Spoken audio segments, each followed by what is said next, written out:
Hey there, trainers. This is Thor, and you're listening to PokéPulse, your finger on the pulse of the Pokemon trading card game. Welcome to another episode where we dive deep into the world of Pokemon TCG to bring you insights that matter. Today, we're tackling a question I get all the time.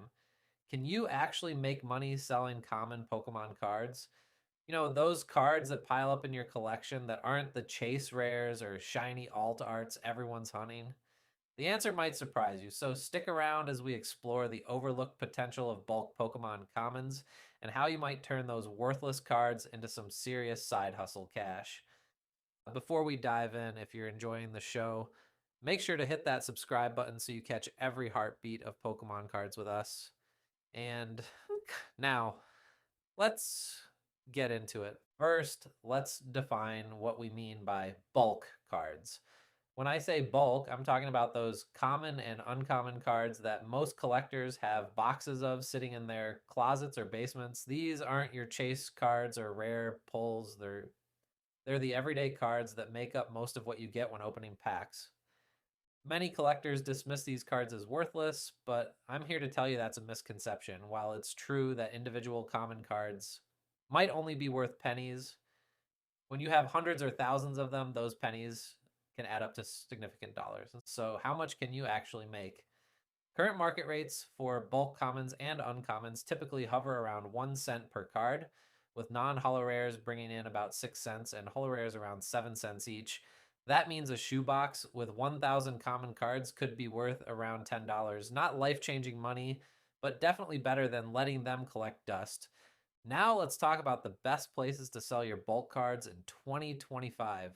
Through my research and personal experience, I've found several reliable options. Option one, online specialty buy list sites. Websites like Full Grip Games and TCG Player specifically cater to the trading cards community and regularly buy bulk cards.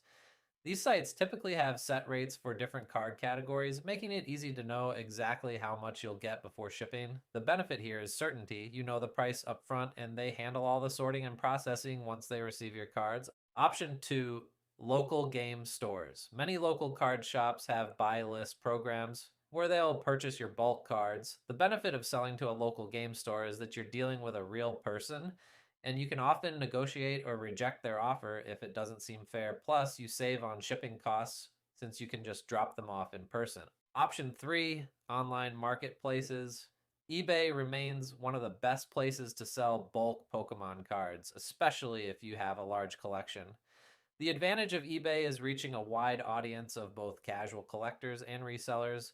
When listing bulk on eBay, presentation matters. Clean, organized lots in good condition tend to sell better than just random assortments thrown in a box. But here's where things get interesting. There are specialized strategies for maximizing your bulk card profits beyond just selling them as is. Let me share some of my favorite approaches. Strategy one, sort by set. One of the easiest ways to categorize your cards is through their set and series identified by their unique symbols.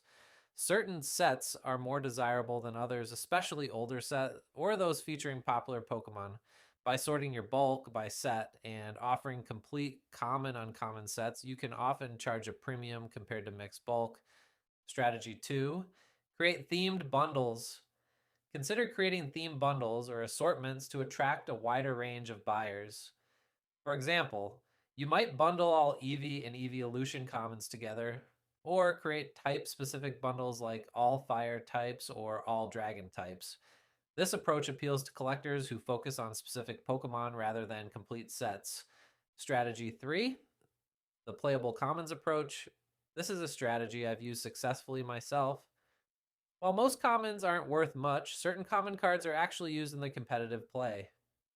Cards like Quick Ball, Professor's Research, and Ultra Ball are technically common rarity, but hold more value because players need multiple copies for their decks. By identifying and separating these playable commons, you can sell them for significantly more than regular bulk rates.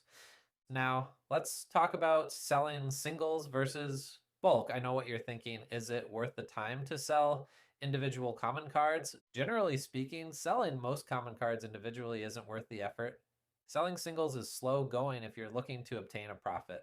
The time spent listing, packaging, and shipping individual low value cards usually doesn't justify the return. However, there are exceptions. Some common cards from older sets, especially from the base set through Neo series, can command surprising prices, even at common rarity. Cards like base set Pikachu or certain first edition commons can be worth pulling out of bulk to sell individually.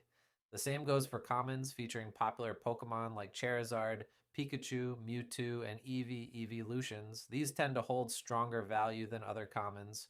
Another approach worth considering is selling what's called playset bulk. A playset is a set of 4 identical cards, which is the maximum number players can use in a deck. For playable common cards, selling them in playsets of 4 can sometimes yield better returns than selling them individually or in random bulk. Players looking to build decks appreciate the convenience of getting all 4 copies they need in one purchase. Let's shift gears and talk about selling your bulk cards on eBay specifically, since that's where many of us will end up listing our collections. When creating an eBay listing for bulk cards, keywords are crucial for visibility. If we do a quick sold items search on the keyword Pokemon cards, we see over 189,000 sales in just the last 90 days. That's an incredible amount of activity, which means your listing needs to stand out. Based on current search trends, here are some high performing keywords to include in your bulk card listings: Pokemon bulk collection, common, uncommon lot, NM mint condition, no duplicates, sorted bulk, and ready to ship. Including the specific set names in your title is also effective for reaching collectors searching for particular sets. Regarding pricing strategy on eBay, you have 2 main options: auction style or buy it now. If you're doing auction style selling, you'll want to list your cards at a relatively low starting bid to attract initial interest. For buy it now listings, researching completed sales of similar bulk lots will help you set a competitive price. One eBay tip I found particularly useful: change your eBay profile icon to something Pokemon related. It shows you're part of the community, not just some random seller. This small touch can build trust with potential buyers who prefer purchasing from fellow enthusiasts. Now, let's discuss the practical aspects of shipping bulk cards, which can be tricky due to their weight and the need for proper protection. For small bulk lots under 100 cards, team bags or plastic card boxes work well, packed inside a bubble mailer. For medium lots, 100 to 500 cards, card storage boxes secured with tape and packed in a padded mailer or small box are ideal. For large lots, 500 plus cards, use the USPS flat rate boxes, particularly the medium and large sizes, which offer the best value for shipping heavy card collections. Remember, proper packaging is essential. Avoid using rubber bands as they can cause damage to the cards. Instead, tape your package securely to minimize the risk of damage in transit. Let's talk about a question I get constantly. Is it better to buy booster boxes, open them, and sell the singles, or just sell bulk? I'll be straight with you. If it were worth more to sell Pokemon cards you get from packs than it was to just sell the sealed products, the Pokemon Company wouldn't be raking in billions of dollars in card sales every year. The odds of turning a profit from buying and opening products specifically to resell the cards are slim at best. However, there is one exception worth noting. I have made some pretty good instant cash from cards opened during pre releases. When a new set first releases, card values are typically at their highest, especially for the chase cards and playable commons that people need immediately for tournaments. If you can get your hands on pre release product and quickly sell the valuable pulls before prices stabilize, there's profit potential there. Another strategy some sellers use is what I call the collection flip. This involves buying entire collections from people who don't know their card's value, then sorting through them to pull out the valuable singles and selling the rest as bulk. One of the most successful flippers I know focused on finding listings with horrible typos, scant details, or otherwise authentic cards that were getting far less attention than they should. This approach requires knowledge and some risk, but can yield significant returns. Now, I want to share some practical tips for preparing your bulk cards for maximum value. First, condition matters. Make sure all your cards are in near mint condition. Cards with bends, creases, or heavy edge wear will often be rejected by buyers or significantly devalued. Second, remove energy cards unless specifically requested. Most bulk buyers do not consider basic energy cards as part of common uncommon bulk. Separating these out will save you shipping weight and avoid potential issues with buyers. Third, sort by rarity. Separate commons, uncommons, rares, hollows, reverse hollows, and any special rarities. This makes the evaluation process easier for buyers and ensures you get proper value for higher rarity cards. Fourth, be honest about your card conditions and quantities. Building a reputation for accuracy will serve you well if you plan to sell bulk regularly. Finally, consider the timing of your sales. The Pokemon card market fluctuates based on set releases, tournament seasons, and general collector interest. Currently, Pokemon cards have come down a bit from the lofty heights set during the pandemic boom. If you're in no rush to sell, waiting for the next market upswing could potentially yield better returns. I also want to mention an emerging trend in the bulk card market: online breaking and sorting streams. During these streams, participants pay the organizer a profitable amount simply for a chance to score a valuable card by accessing their pack.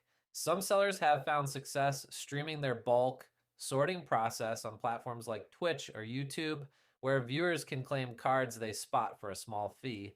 This adds entertainment value to the sorting process and can result in higher returns than just selling unsorted bulk. And so, to sum up our big question, can you make money selling common Pokemon cards? Yes, absolutely.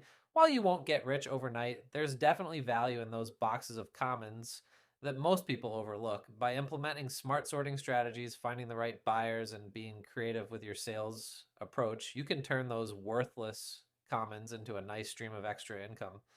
The key takeaway is this: volume matters with bulk. A few hundred common cards might only net you a few dollars, but serious collectors often accumulate tens of thousands of bulk cards over time.